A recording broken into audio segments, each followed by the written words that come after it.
fight and we're looking good. You'll be in for a fight and we fight pretty good. Getting goals is our job and we get goals good. Looking good, we are Carlisle United. Hello everyone and welcome to the Brunton Bugle, the best place to get your car United fix in the podcast world. I'm Lee Rooney. And I'm Dan McLennan. On today's episode we reflect on what was in the end a bit of a damp squib in the Cumbrian derby as both teams settled for a point. And we also look ahead to the long trip down to Devon this weekend as United face the daunting task of taking on promotion-chasing Exeter City.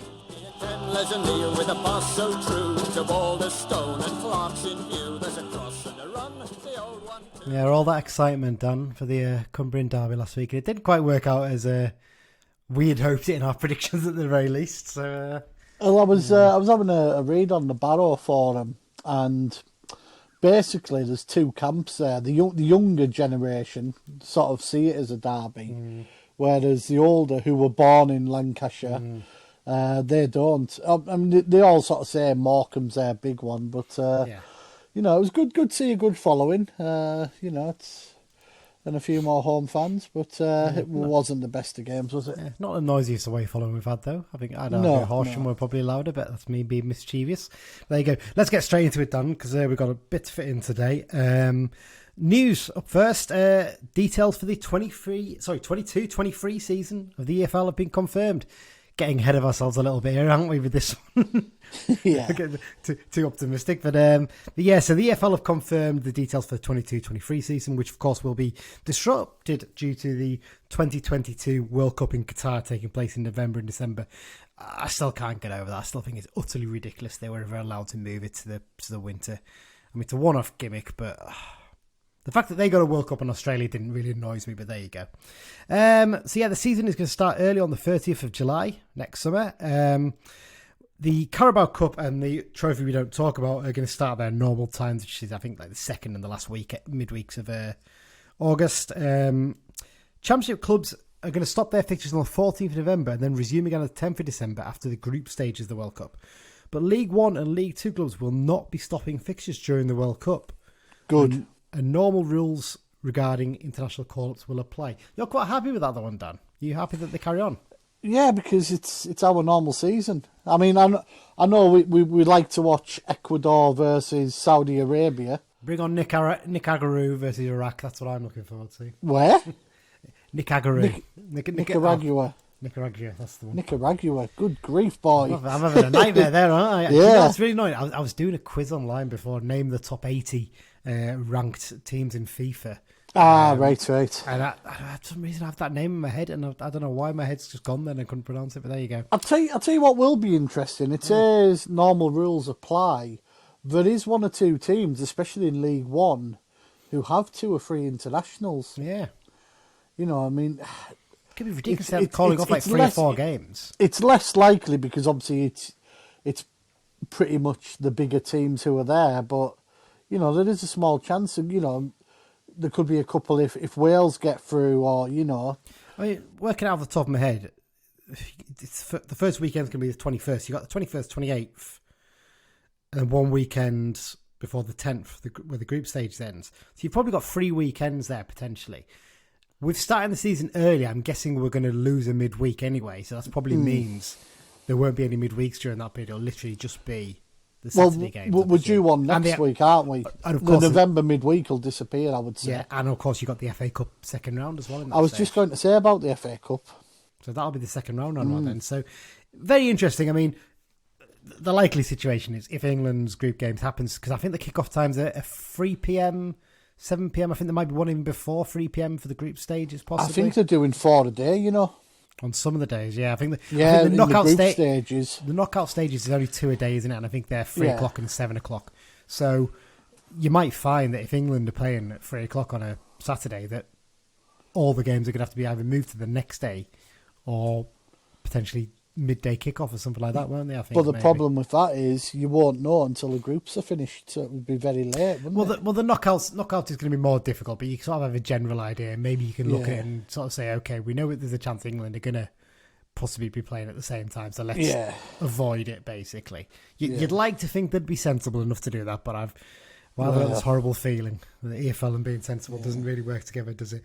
I don't think there's any other bits of news, is there, Dan? I think I've noticed that the Shrewsbury Cup ties are going to be a 3 o'clock on the Saturday, it looks like. I think it's been put in anyway on all systems. Yeah, it's which is no surprise, really, is it?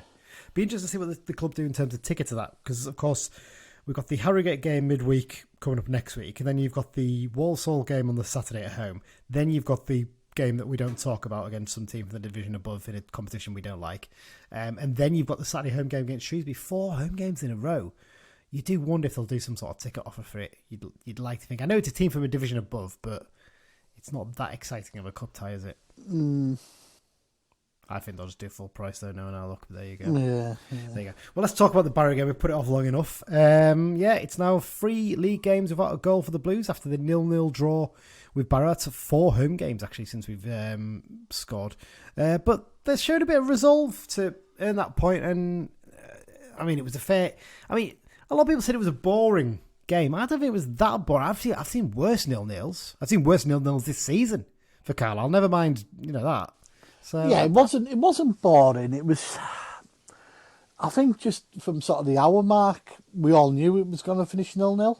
Yeah, well, there was that late flurry, wasn't there? But... Yeah, bar something happening, and I think we had the better of it. Yeah, but not massively. You'd probably argue they had the better chances. We'll come on to that in a minute. Yeah.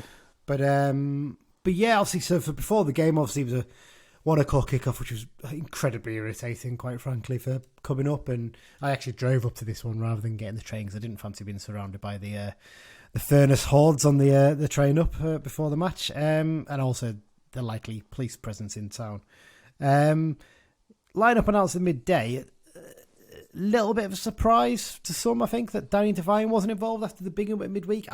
I think people have got a bit too overexcited about this from Millen. What do you think?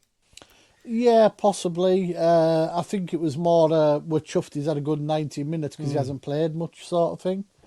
Yeah. And he's, well, as we'll come on to, he's got a great chance because Callum Guy will miss this week, won't he? So, well, yes, we'll touch on that shortly. Yeah, we'll get to that shortly. We'll cover that, but yeah, so, in terms of the actual lineup, O'Reilly's absence was a big surprise. But obviously, we now know that there was a foot injury involved then. Hopefully, fit for the weekend, but we'll have to wait and see. Yeah.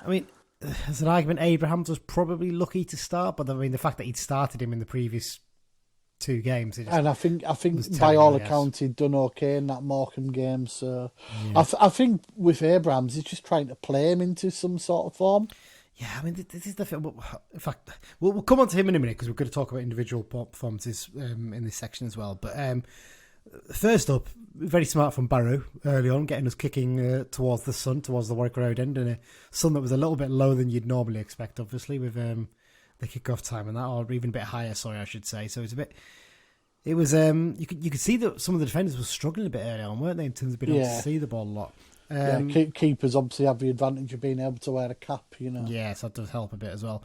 We actually started the game quite brightly, didn't we? We nearly had the quickest ever Carl United goal. Yeah, that would have been some start, wouldn't it? Yeah, 10 seconds in, a long ball forward, a flick down, and ball came nicely to Clough. I think if it lands on his right foot, there's a good chance it's in the back of the net, but it's on to his left foot, wasn't it? And he... Decent effort on target, but you'd back Paul Farman to save that any day of the week, wouldn't you, really? Yeah. You wouldn't expect him to be beaten.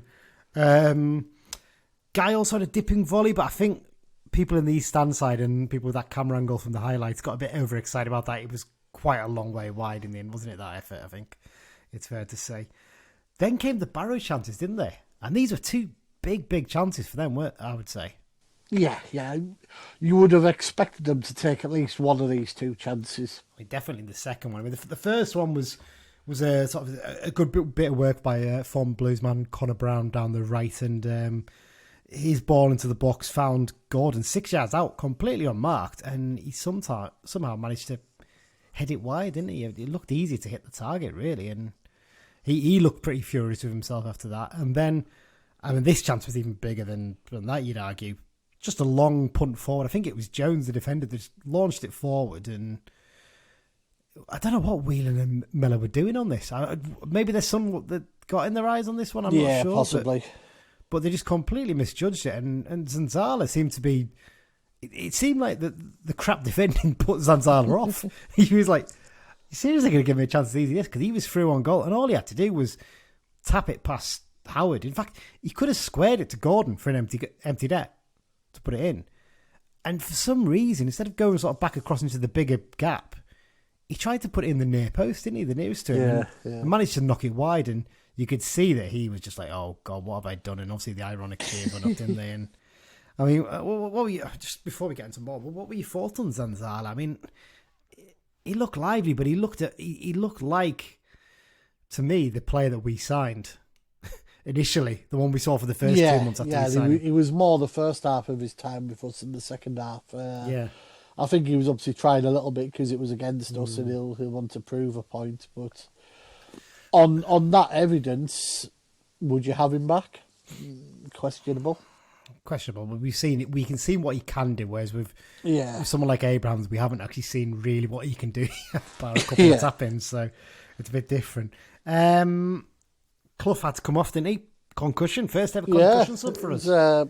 Just something and nothing, really, wasn't it? Just if you watch it, it's one where I think Abrahams plays the ball, and there's a little bit of a mix up between the two of them, isn't there? And then he just sort of butts heads with Banks. It's not a headbutt, I should say. It's just a basic that they sort of come together, don't they? Because they're trying to get to the ball, and Banks is perfectly fine for it, but you can tell straight away Clough was a bit, doesn't feel right. And then obviously he tried to play on for about 4 or 5 minutes, and it just wasn't to be, and he had to come off. And obviously we're not 100% sure. I'm sure the rules on concussion, if it's confirmed, are you've got to have 2 weeks off, haven't you? It all depends on there's a testing protocol on that, and basically depends what the doctors decided on, and it's all to do with the immediate 24 hours after it. I know you're not to be left on your own at any time in those 24 hours. Yeah. So I was actually passing Brunton Park yesterday, and the players were coming back from training, and Clough was there, but obviously we don't know what sort of training he's done. He could have just been walking around the pitch for all we know. So, so after that, there was probably one more chance for United before half-time. Brad Young, good bit of patient build-up from the free kick. The interesting is, rather than just launching it in, that's one thing I did notice. We tried this a few times, just patiently passing the ball about, and comes to Armour on the left, ball into the box, and Young, he was actually quite a smart little turn.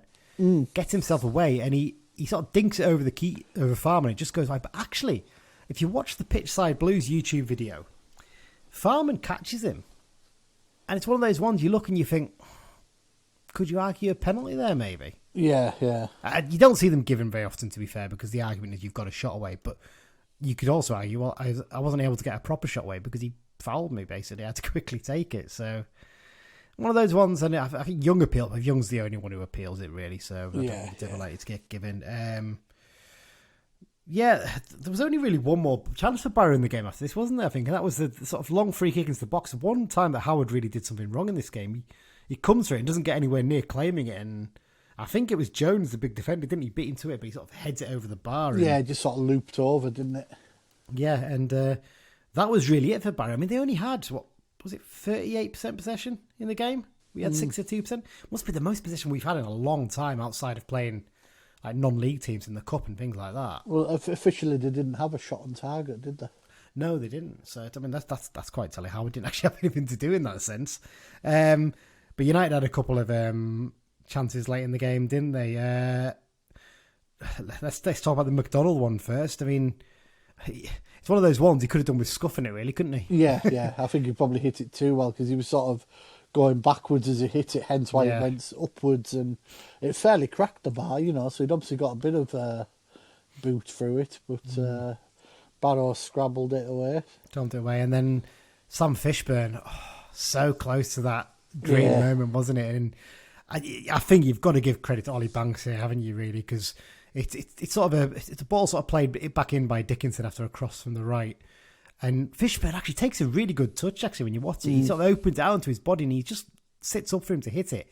And Banks is just alert enough to nick in and get the block in, and he actually hurts himself in the process. And just one of those ones, if that had gone in, can you imagine what the noise would have been like just to see him score his first goal as well? He'd have been sold by Monday. He would have been, actually. $2 million. Off to Sunderland or somewhere like that, probably, but there you go. But yeah, I mean, that was it really in terms of chances. The only other significant moment, as you've touched on it already, Dan, there was an altercation between Brough and Guy. And it was a bit of much of nothing, really. It wasn't a little bit of handbags. Handbags. To be fair, it was the only time it really flared up in the whole game, which for an alleged derby is a bit disappointing. Yeah, that was the one, I suppose, disappointment, was it, really? And obviously, Brough and Guy were both booked. And that means Guy has now picked up 5 bookings for the season, so he will miss the trip to Exeter this weekend, which is a bit of a blow, because actually, I think Guy probably had his best game of the season in this match. Yeah, so excuse me, he played quite well. It looks as though he's slowly, hopefully, turning into the player he was last season, so... Maybe not having to lump the ball as much is probably helping him. He's basically getting the ball down, he was spraying it about, and having a situation where you've been encouraged to use your centre-backs and play the ball to them to pass it about as well does help, I think. And it's what you're starting to see, really, I think, is that Keith Millen's got a bit of a plan for this team, hasn't he? Or he's starting to work on a plan with him, isn't he? You can certainly tell that he's laying down his formulas on the training pitch, and and he wants this done, he wants that done, and it's early days, but excuse me, he did say he wanted to tighten up at the back, and we're doing that. It's not brilliant, but it's from little acorns the mighty oaks grow, they say, So. Yeah, no, you're absolutely right. The defensive point is a really good one. I mean, Northampton, compared against the Northampton game, it was a huge improvement. Yes, Barrow are not going to be as strong an opposition as Northampton this season, I don't think. And you can't. Northampton was a free pass, let's be honest. Yeah, it was one of those ones. It was. I hope we'll probably look back and go, look, it's just a bit of a freak result. Everybody had a really bad game that day. I mean, McDonald... He had one day on the training pitch and they travelled, so... Yeah. I mean, arguably with this game, McDonald's probably ran Guy close for man of the match.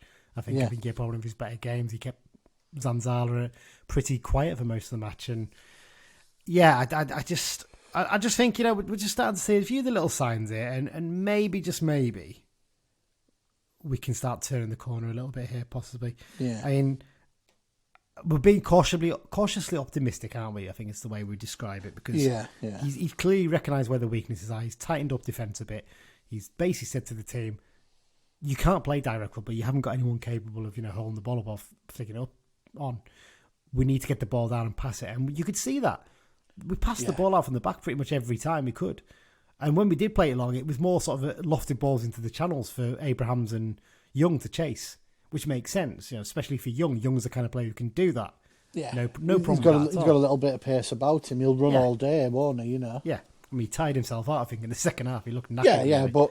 but he's not played much football, has he? But also that's where having someone like Fishburne on the bench is good, because Young can absolutely batter himself for 65 minutes, and the defenders think, "Oh, glad he's gone off," and then you bring in another one the same, similar age, who's got the energy to run for the last 25, I mean.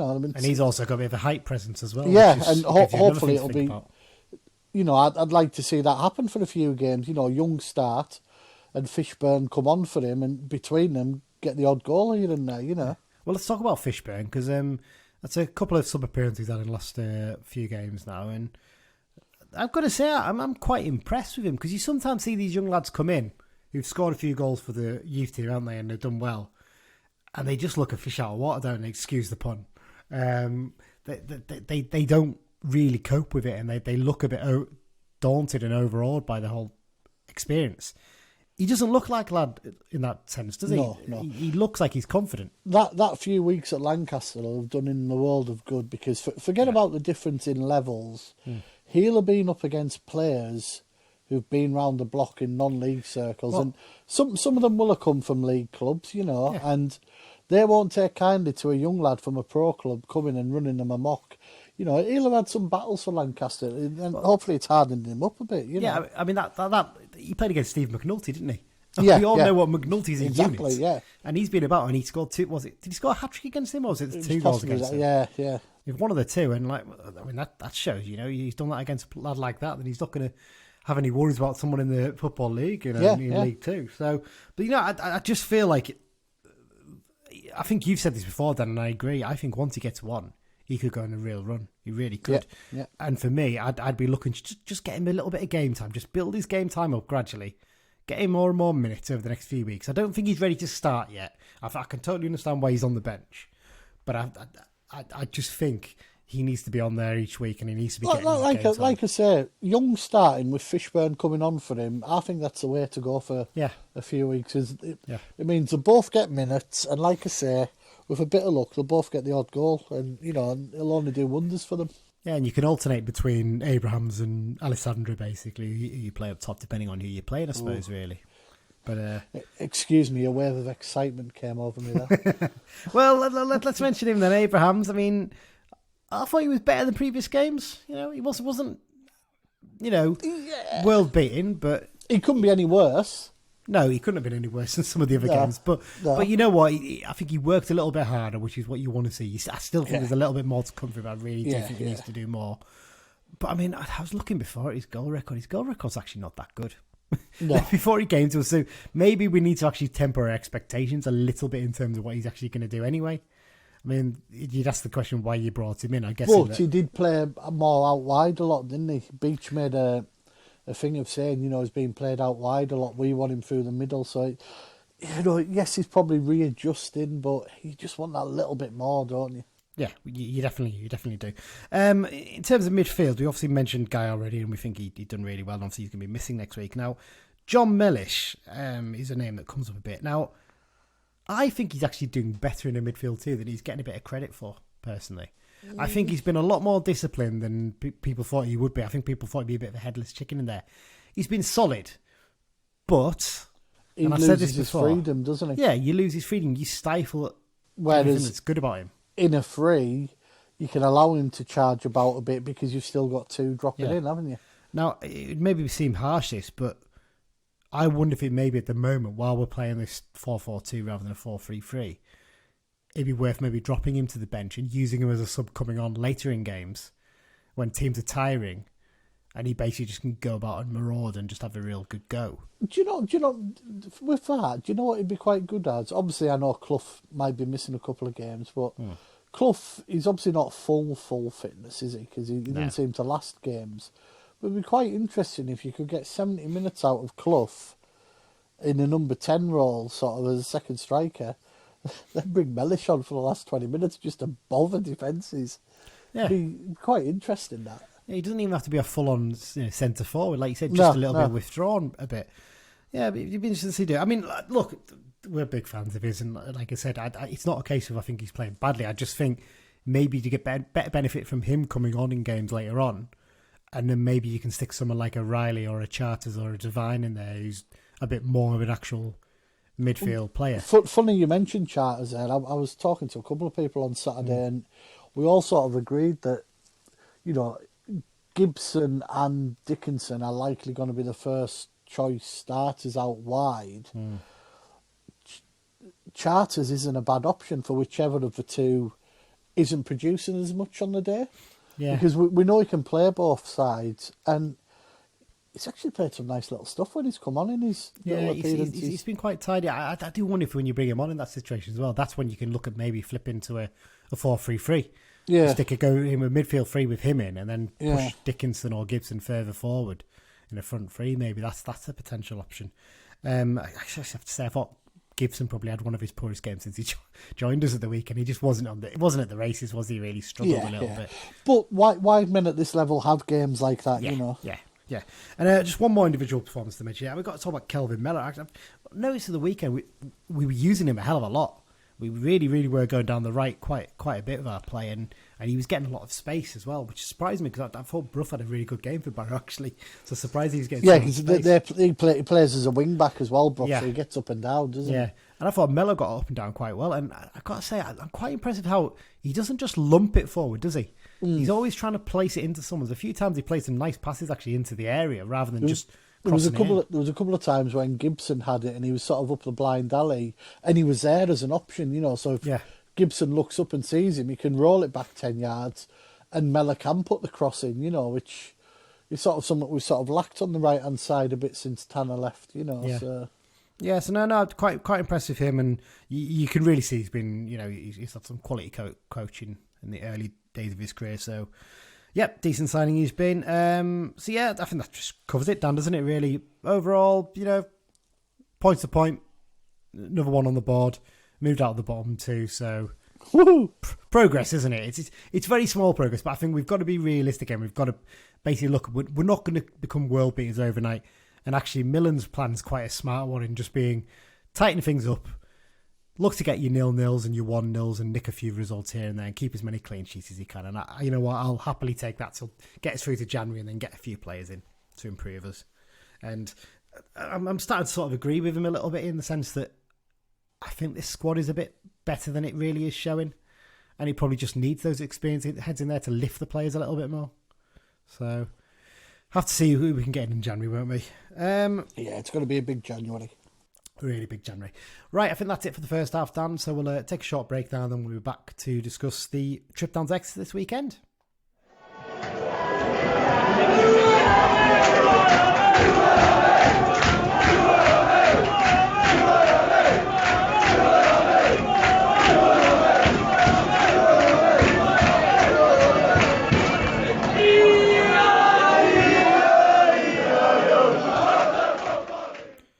Okay, we're back for part 2 of the Brunton Bugle here, and it's the preview section. And this season, the preview section of the show is being sponsored by the Carlisle United Sports Club London branch. The London branch is open to all Carlisle United fans. They've got members from Cornwall to Dundee and Houston to Singapore, and of course every part of London and the South East. They regularly meet up on away trips, as well as arranging many social events and sports games, and they do fundraising for the club as well. They'll be providing us with information for the away games as part of the preview section of Season 2. You can find out more about the London branch at their website, carlisle.londonbranch.org. We haven't actually got the pub for Exeter off them yet because we're recording a little bit earlier than we normally do this week, aren't we, Dan? So what we'll do is when they tweet it out before the game, we'll retweet it on the Brunton Bugle Twitter channel. Yeah, so if you want to definitely find it, get yourself on there. Okay, this is the point where we normally do catching up with the opposition podcast section, but unfortunately this week we weren't able to arrange a time with the guys from one of the Exeter City podcasts. They've been quite busy with a few other issues this week, so hopefully we'll catch up with them later in the season. So we're just going to go straight into the... Also, we did try to get hold of Yuri Geller, but his spoons were too bent. So. Yeah, he couldn't quite understand what we were saying. Psychically, we didn't message him or email him, but there you go. Okay, so let's get right into it then, Dan. So yeah, it's Exeter City away this weekend. It's I don't know if it is the longest trip actually, because Crawley runs it quite close. Crawley is because I think it's to do with going around the M25, isn't it? I would have thought that would have been the reason. Yeah, so it's either the longest or the second longest trip of the season, all the way down to St James Park to take on the Grecians. Referee this weekend is Will Finney. Bit of a funny name, that one. It's his third season as an EFL referee. He's taken charge of 16 games this season so far, handing out 28 bookings and 1 red card. He last took charge of a United game in September 2018 when the Blues lost 2-0 at Cheltenham Town. One of the goal scorers that day, Dan? Gavin Riley. Gavin Riley, indeed. Idell, Thomas and Skugel were all booked for United that evening. Classic clash. I was going to pick the game where Richard Offion got his only goal for us, but I couldn't find any YouTube highlights, so I was like, I'll leave that one then. That's how rare it was. Indeed. I've gone back to the 2016-17 season, which was certainly an eventful one for Carlisle United Exeter City clashes, wasn't it? Played them 4 times over the league and playoff games, and the aggregate score finished 11-10 to the Blues. But it was Exeter, obviously, who would effectively come out on top by qualifying for the playoff final at United's expense. But it's not that game that we're going back to. We're going back to the first meeting of the teams that campaign, where United end up 3-2 winners thanks to a dramatic final few minutes of action. This game, we went into this game, we just lost for the first time that season, haven't we? I think it was against Newport the weekend before. We had that long unbeaten run under Keith. And we went into this game, and I should know Exeter were actually bottom of the league when we played them this day, and we were second. And the game didn't start well, did it? I think it's fair to say. No. Sean Brisley switched off a little at the back, tried to head it back to Gillespie, completely underhit it, and Reuben Reid nicked in and poked the ball past Mark in the Blues goal. It only took 8 minutes to come back, though. Charlie Wyke nipped in to get his head onto a Granger cross that sort of looped off the defender up into the air, sort of caught the keeper out a bit and got the equaliser. Into the second half, and the Grecians took the lead again on 54 minutes. The cross from the right was missed by 3 defenders, actually. And it fell nicely for Lee Holmes, who's a classy little player he was, I seem to remember. And he side-footed into the net from 8 yards out. It looked like they were going to pick up a vital away win, but in the final few minutes... It went balmy, didn't it? It was balmy. There was a huge amount of time added on this game. It was ridiculous. It was about 7 or 8 minutes, wasn't it? It was 7 and 8 minutes initially. Now, firstly, Sean Miller pounced to head home Nick Adams' cross from the left to make it 2-2 on 89 minutes. And then a few minutes later, Jamie Devitt picked up a booking for dissent. I mean, I watched back the highlights now. It's a ridiculous booking because he runs in with his hands behind his back.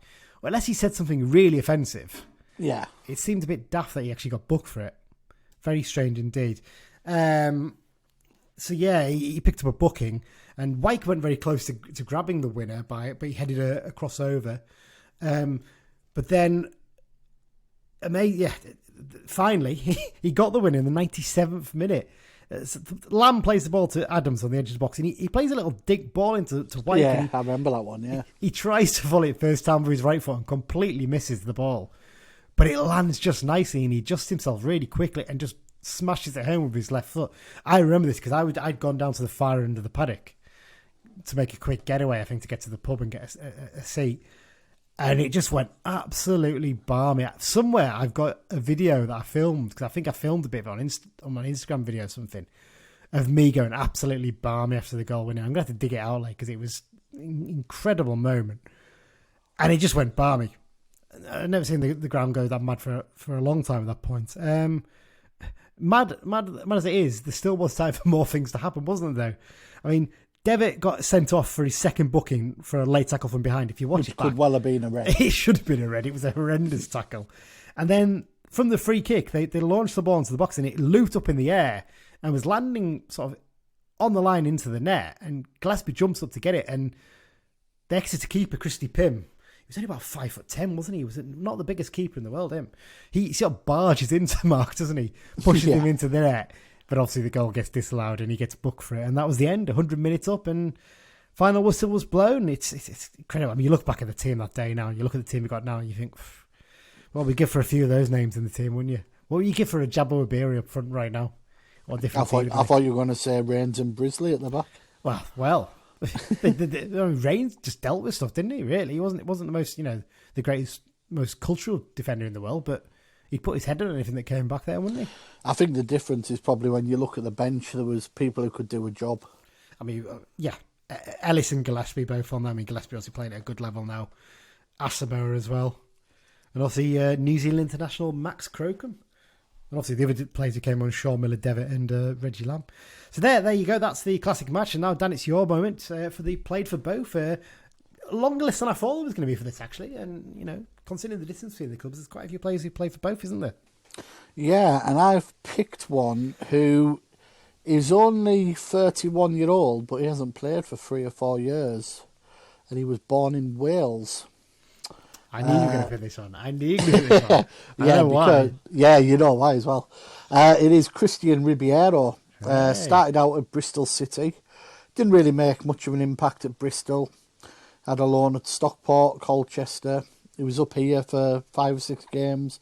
Scunthorpe. And when he left Bristol City, he was one of them players that you maybe thought he'd be worth going for. But Scunthorpe he went to for a couple of years. And then he went to Exeter for a couple of years. And 14-16, he was, pretty much an ever-present. Then he went to Oxford and he suffered a fractured ankle in pre-season training and he was sidelined for most of the season. And then he made his debut in April. So, he only played a few games. And then in the 17-18, he started the season, but he got a bad knee injury, which forced him to retire. He did actually make a couple of full appearances for Wales in the early part of the 2010s. I'm just looking at it here. He made his debut against Croatia in 2010, and then he got his only other cap away to Switzerland in a 2012 qualifying match. So, you know, despite the brevity of his career internationally, he apparently expressed pride that he'd played alongside the players that took Wales to the Euros.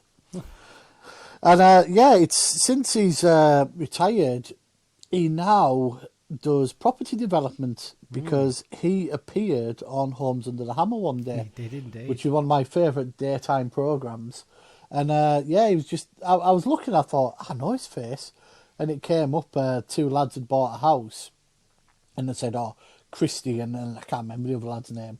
And then they said, he used to be a footballer. And I sort of did a quick Google. And it seems he's a property developer now. So he might appear on Homes Under the Hammer again. Oh, there you go. I'm just having a quick look at his wiki page there because I was thinking, did he only play 5 games for us? That's hard to believe. And he only played 5. I was sure he was, because he was when I was working at the club back then. And I'm sure he was there a bit longer. Played 2 in the FA Cup as well. Right. Well, that'll be where the extra ones come from. But yeah, really nice lad, actually, I have to say, when he was at the club. Really, really impressed him. And he's, like you said, he's one of them ones. I think he would have been actually a pretty decent signing for us potentially. Interesting to know, he's actually got Portuguese heritage as well through his dad, apparently. So, which would explain his surname. Indeed it would. So there you go. That's Christian Ribeiro. I'll quickly bash through the list. There's not as many as usual, but still a few to mention. Obviously, Tristan Abrahams. He had a loan spell there. Did okay, I think, at Exeter. I think one of the few clubs he's actually scored at. Troy Archibald Henville. He's the only one I thought you might pick, really, because I thought Big Troy was one of those players. To be fair, if he didn't have a knackered knee or knackered knees, he wouldn't have been in League Two. He wouldn't have been at us or Exeter. He would have probably been playing Championship at least. He was that good a player. He's a really, really quality player. Ian Atkinson, I think he was sort of an early 50s one possibly. Archie Blue. That's a great name, isn't it? For great name, that. He was an Australia international, actually. He moved over to Australia after he finished his career in England and played for Australia. Jimmy Blaine, Ryan Bowman, Martin Butler. I think he was an early 90s loanee, I think, possibly. You probably vaguely remember him from your early days for us. A one-game wonder, Danny Butterfield. He had obviously played that one game for United, then actually signed for Exeter. Played about 200 games for Exeter in the end, didn't he, I think? Long spell there. Ben Clark, Russell Coughlin. Sadly passed away a couple of years ago, didn't he? I think he was living back up in Cumbria by then, wasn't he? Ian Davis, Brennan Dickinson. Obviously, he was at Exeter, I think, before we signed him, actually, wasn't he? Yeah, he was. Rob Edwards was Carl United's youngest ever goal scorer until Jared Branthwaite popped up with one. Although you probably don't count Jared's goal, Dan.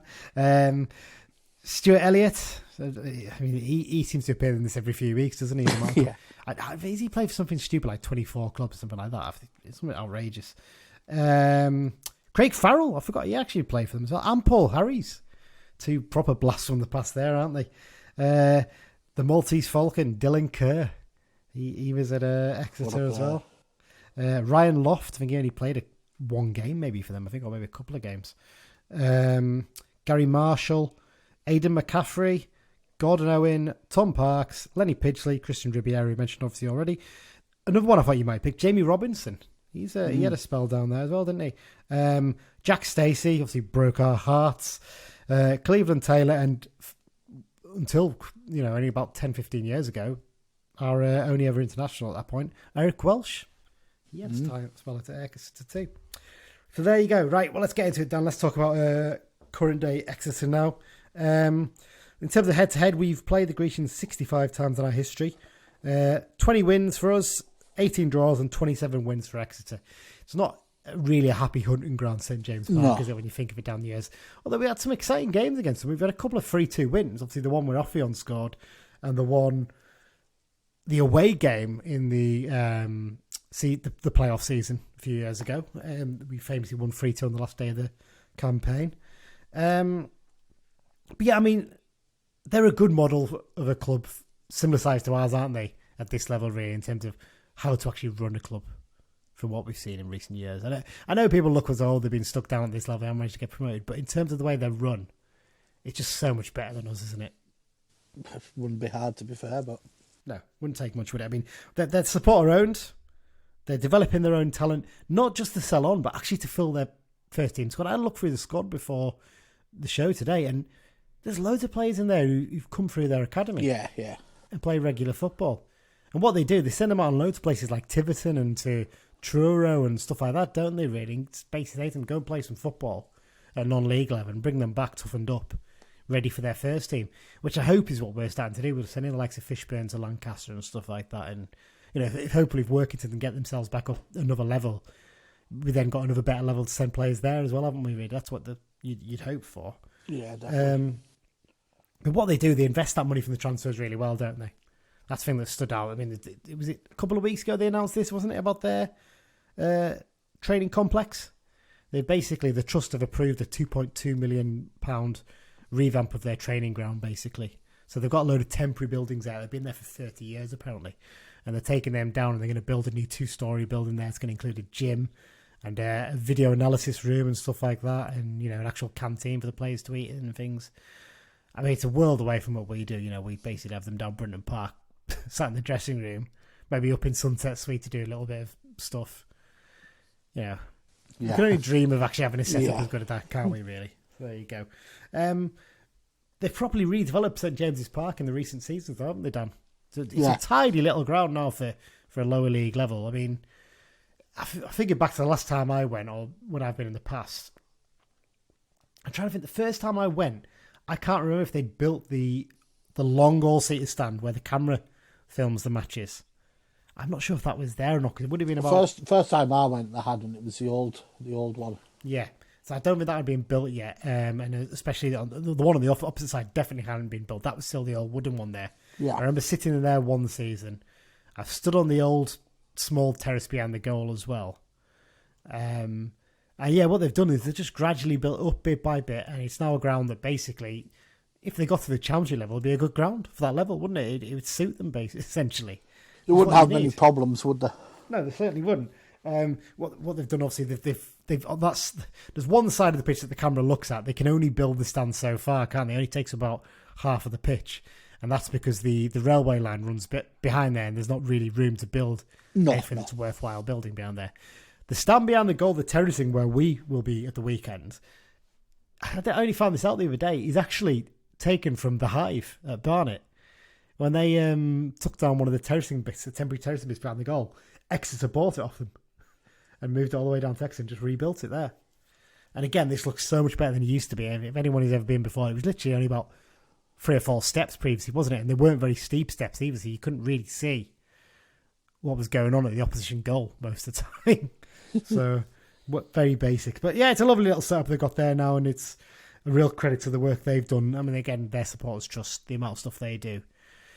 We should be looking at it. And I keep banging on about it, and I'll keep banging on about it until something actually happens. As a club, we really should be looking at what they do and say, right, how can we emulate that? Because we're in a situation where we are quite isolated like them. Now, no, they've got Torquay and Plymouth down the road, but bar that, there's nothing really else. Whereas we can look and say, we've got nothing around us. We can exploit our area, really. But that's for another day, I think, that discussion. Their manager, Matt Taylor, obviously we've talked about it a few times, the fact that he started out as a goalkeeper and then came back into the league as a defender, didn't he? An outfield player. You don't see that very often, do you? First of 2 Matt Taylors in 2 weeks as well. Indeed, they played each other every week. I mean, that must have been a bit of a weird one for the commentators talking about Matt Taylor on the touchline. Which one? I don't know. So yeah, he's now into his 4th season as Grecian's boss, and he'll be hoping, Dan, won't he, this is finally the one where he makes a step forward and gains promotion to League One, because he's previously led them to 2 9th place finishes and 1 5th place. Now, that was the season that was curtailed early due to COVID, and got them to the playoff final then, but then they were beaten by Keith Curle's Northampton Town, weren't they? So you mentioned this before, but Keith just had them really well drilled in terms of fitness, didn't he, at this point? And they just basically battered the teams in the playoffs. That's essentially what they did. So, bit unlucky in that sense. You do wonder, Dan, if he can't get them promoted this season, will he maybe take a look and think, I probably need to go somewhere else to further my career as manager? Possibly. It's a tough one, isn't it, as a manager? What do you do? Paul Tisdale, yeah, he did win promotion in the past with Exeter, but you wonder if a few times he looked at him and thought, should I move on? And then when he finally did, it was probably a little bit too late, wasn't it, really? I know he was quite settled there, but it's a tough one as a manager, isn't it? You sometimes got to think, when my stock's high, do I move on or do I stagnate here? Tough one to judge.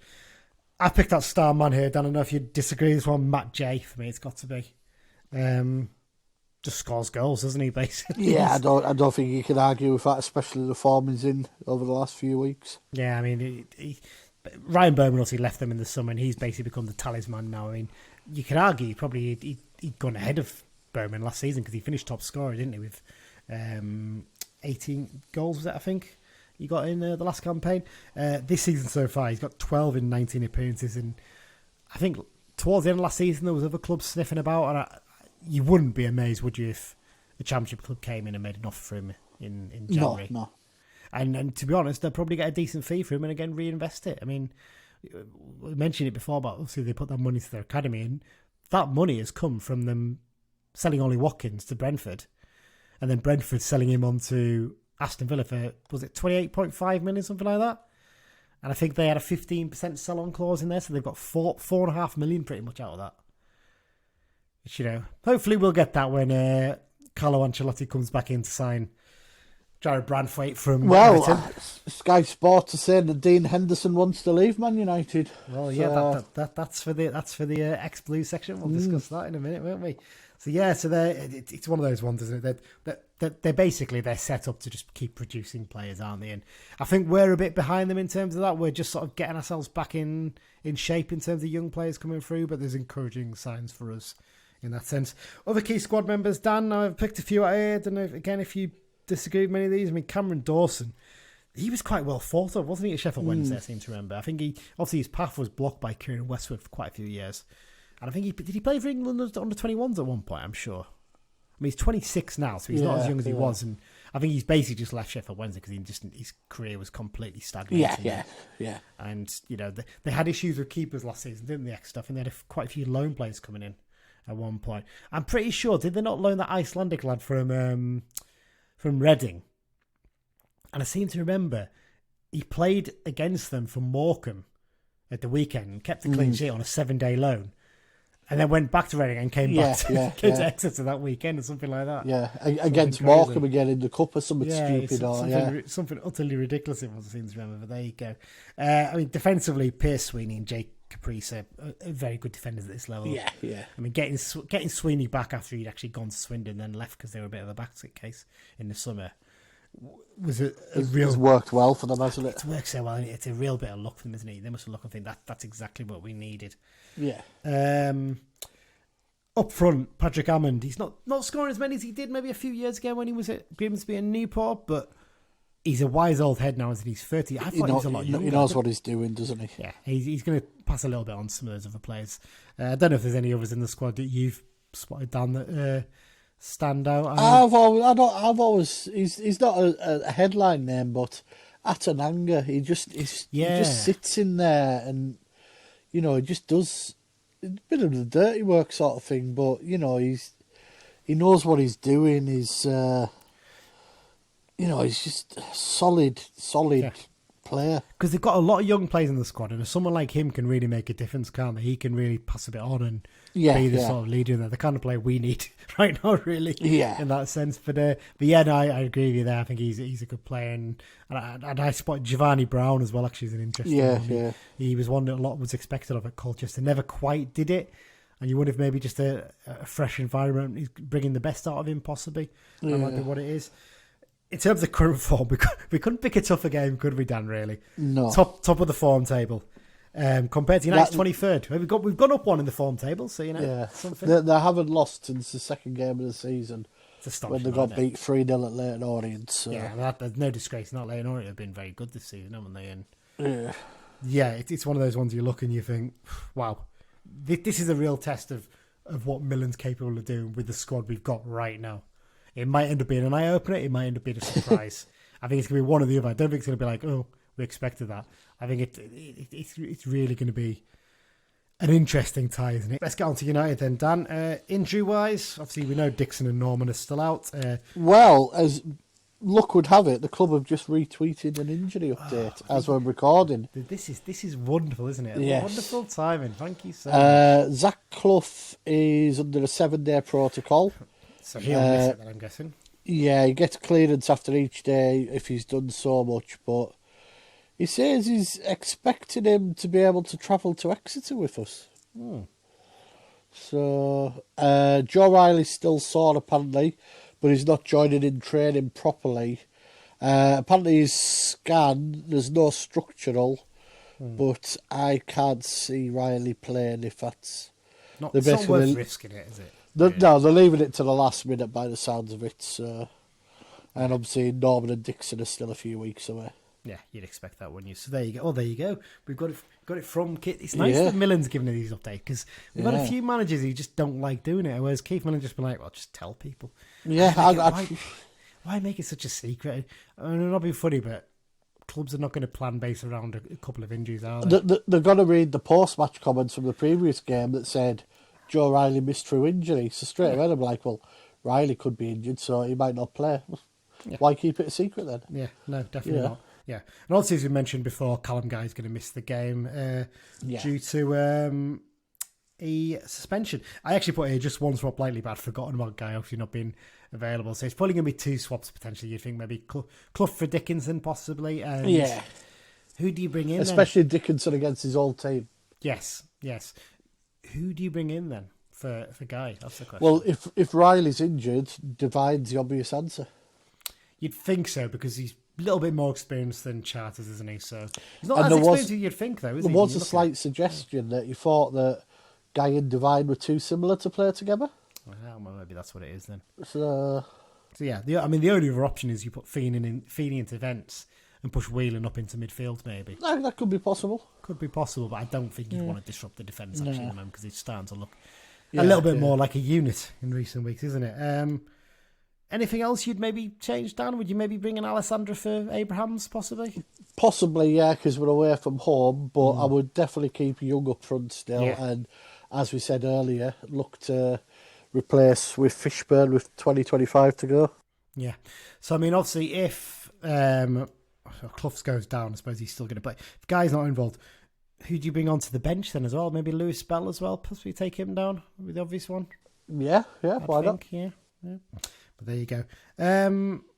What approach do you actually take to the game there, Dan? That's another question. Excuse me. Go out and try and play our game. We've got to start doing that, you know. Yeah. Do you think they're having a good full week of training before the travel on Friday? Yeah. Go and try and play our game, you know, and say, look, we're not as bad as our league position says. Yeah. This is us. We can play football. Come and have a go at us. I think what we need to do is work on what we did at Barrow and play a patient game. Don't force it for the sake of it.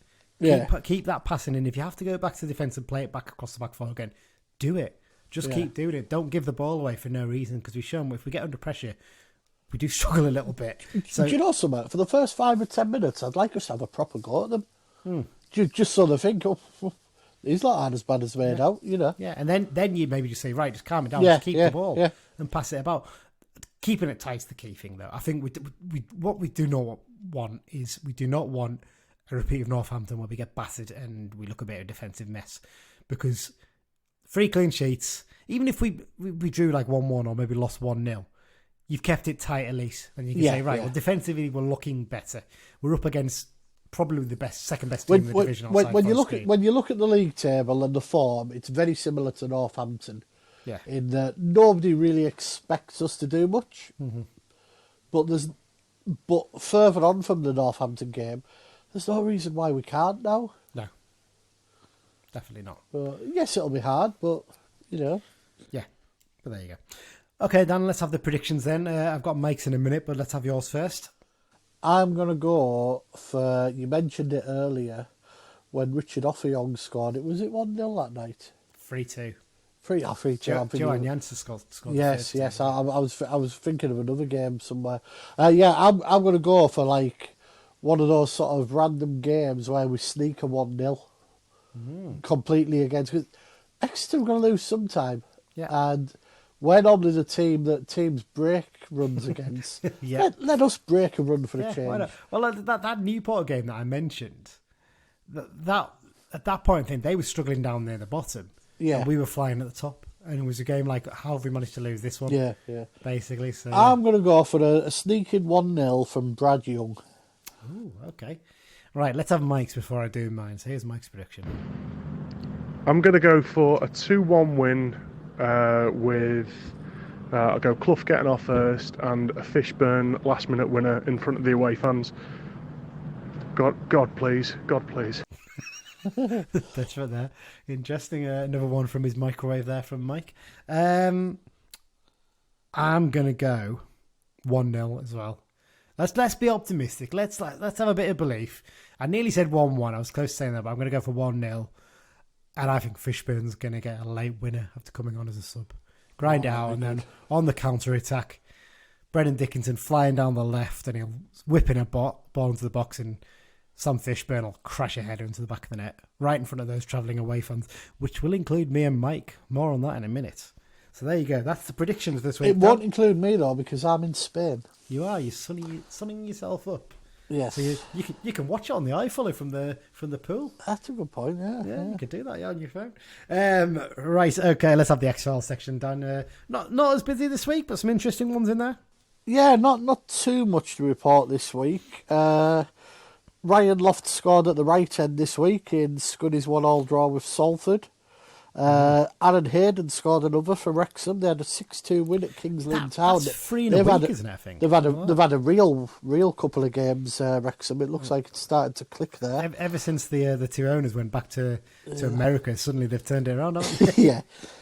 Maybe left a bit of an ultimatum before they went. Sort of. Quite a regular on the National League. Angelo Balanta got a hat-trick in Dagenham's 4-1 win at Maidenhead. So he had a good weekend. Kedwin Scott scored for Gateshead again in the 2-1 win over Alfreton. He's going to be on the TV, isn't he? Yeah. Gateshead beat Altrincham last night and they played Charlton. I think they're the Friday night game, aren't they? Yeah, it'll be a belt to that one. That should be a good game. Yeah. And then last night, Mark Cullen scored the winner for Hartlepool in a good win, this 1-0 at Wickham. Yeah, but Wickham are really well this season, aren't they? So and Cullen is actually in a little bit of form. I think that's about his 5th goal in a dozen or so games. So, it just shows when he's got his fitness, he can do a bit of a job. Yeah, and then the only other thing, which was one that you noticed, and news of an international, Bastian Henry played for Madagascar, came on as a sub in the 1-1 draw with Tanzania. In World Cup qualifying. They're bottom of the table in their group, I should say. So they're not going to the World Cup, Madagascar, sadly. So there you go. And he was only on the bench away to Benin a few days earlier. He didn't come off the bench. So. Yeah, no, he didn't. I can't realise it's 6 caps, and we must have missed this one a couple of years ago, maybe. We just didn't. No, it was early this season. We mentioned him earlier in the season. In the first set of qualifiers, he was on the bench at home to Benin, and he played away to Tanzania. And then I think we just forgot to have a look when they played Congo in a double header. Well, there you go. So there you go. October. There's our man himself. Interesting you mentioned, obviously, Loft scoring his goal right in there. Against Salford. People don't seem to be noticing Salford are really struggling this season. Shame. Yeah, I know. It is a shame, isn't it? But they're dropping down. I mean, Barrow's form's dropping off a bit as well. There's always teams that drop down, There's always one, isn't there?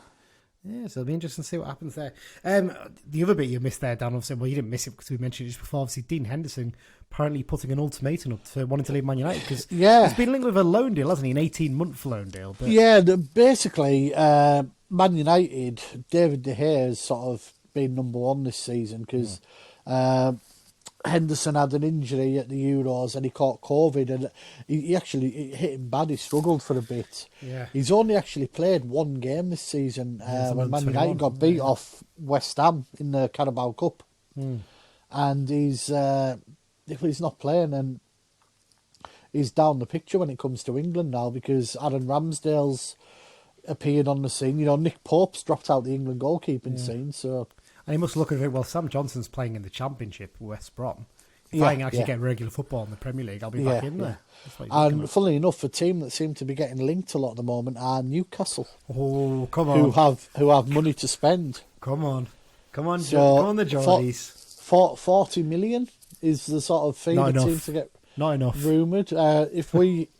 Our rumoured 10 or 20% would be. I mean, I'd imagine for someone who went that early and that young, it's probably more likely to be 10, isn't it? But even 10%, 4 million. 4 to 8 million, maybe 15. 15 would be 6. And one thing to note, I think, and I will double check this for next time, when a team has sell-on clauses, I'm pretty sure they have to honour the sell-on clauses before they make any money. Yeah. So what would normally happen, a lot of people aren't quite understand how it works. Say he signs for Newcastle for 4 years for 40 million. Newcastle and Man United will agree 10 million for 4 years. That's how it goes. So there's always steady income coming in. Now, when the first tranche of 10 million came in, which would probably be immediately, Man United would then have to say, right, well, it's a 40 million deal. Carlisle have, I don't know, 15%, 6 million. We've got to send them the 6 million first. Yeah. Before they make a single penny. Sometimes they agree sort of deals, don't they, where they say, like, if you take it more in instalments, we'll maybe send you a loan player or something like that. Yeah. I mean, it has been done before where teams have sort of been bought out of clauses as well. But it seems to be the one that... We're not going to take a buyout right now, are we? We're looking at it. Nah, you're all right. If we get 4, 6, 8 million, it pays off a certain... investor's not really the word, is it? More on that another time. But, we could certainly clear the books and have cash in the bank, and we'd certainly be a lot more attractive proposition.